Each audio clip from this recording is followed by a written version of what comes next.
Thank you.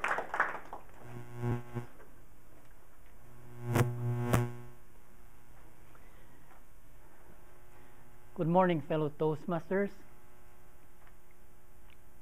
Games I played as a child. Back in the 1960s,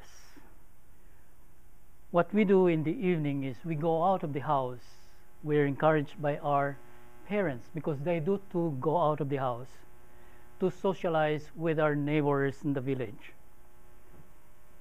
As the parents talk to each other, we kids don't know what to do, so we have a lot of games to entertain ourselves. That is way back in 1960s.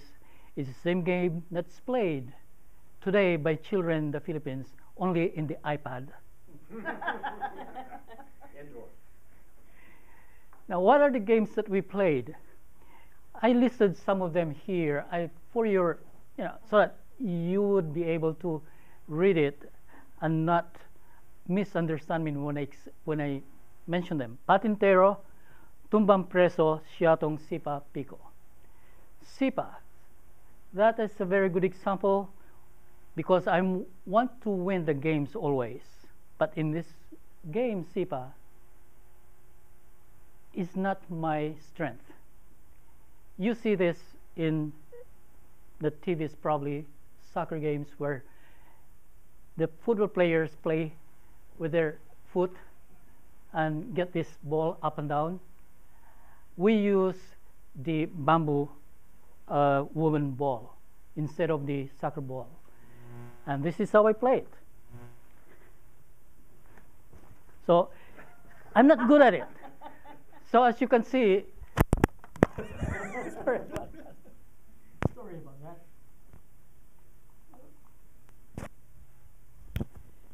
As you can see, I said I am a winner. I want to win always. So I found a way on how to win the game. And this is the reason why they don't want me to join this game.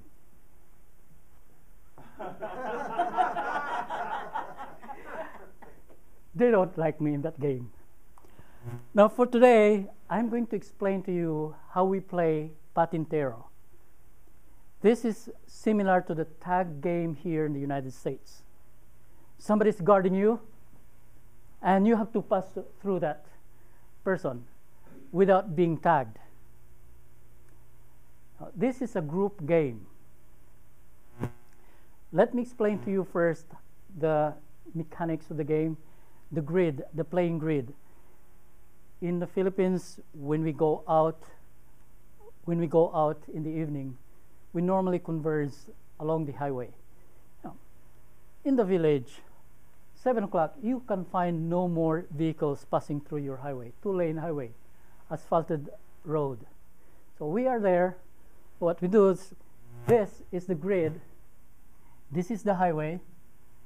We have no chalks. We have no charcoal. It's asphalt. You can use charcoal. So we use water. We just pour water into it and in the middle. So that is our area. So in the evening, especially in moonlight nights, the water doesn't evaporate right away. So we can play one game, and then we pour another buckets of water, then play another game. Now, on the average, there are 5 players in this game. 5 in a team, I mean. So we have first to negotiate who is in one team and who is in the other team. Of course, we can have as many as 20. We can have as many as 20 lines up there. So one game, the one team will be up front here. The other team are the taggers. One player is in charge of this line. The other player is in charge of this line, and this line, and this line. And the captain of the game, of the team, is in charge of the middle. So you can only stay in your line. So the captain has a more power in the game because he can cross so many lines, but only in the middle line here. Now, what is the strategy in this game? First, we have to let everybody in. They are here, so we have to let everybody in. Our strategy is one player stays here, the captain stays here, and the next player stays here. That means that the opposing players would be boxed in somewhere here. And that is where the trick goes. Try to distract all your opponents, all the taggers, and distract them. And by being, it's a game of agility. So one player here, most of it will be here. Once you cross the first line, you cannot go back. So a lot of players will stay in this first stage. But this player is the one who distracts everybody. He will run right away here, then quickly come back. Now this tagger will follow him, and then if he doesn't quickly come back, he can go through the line here. That is the strategy. Normally, it's the smaller kids who are the distractors. They distract the game, and they're the more agile ones.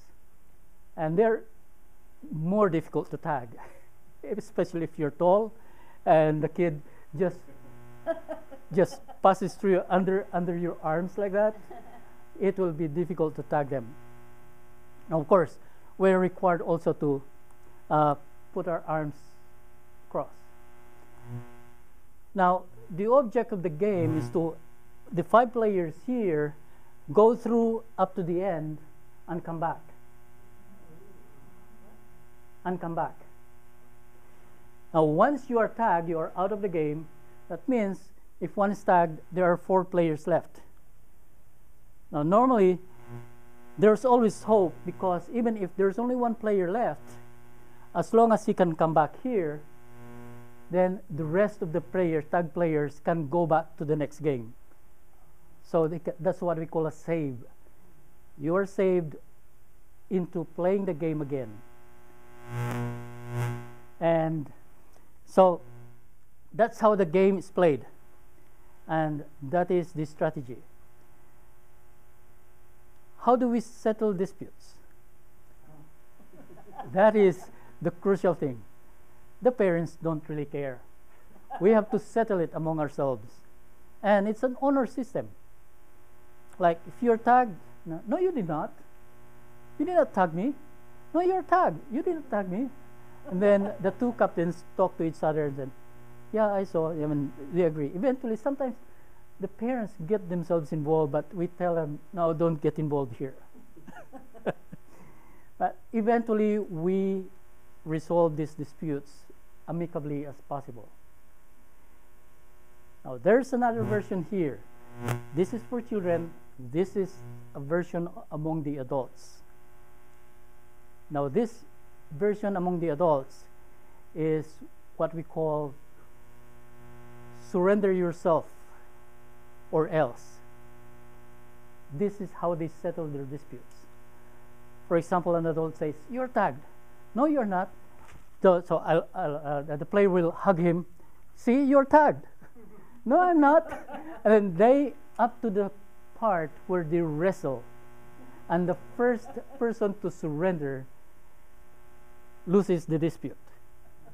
So the game among adults could go as far as 30 minutes, watching them wrestle each other, tumbling over the ditch and things like that. What a bad example for kids. So that's just one of the games that we played. And again, if there are more interesting games, but this is the most popular game in the Philippines in such a way that nowadays it's part of the physical education topic or subject. Good morning, fellow Toastmasters.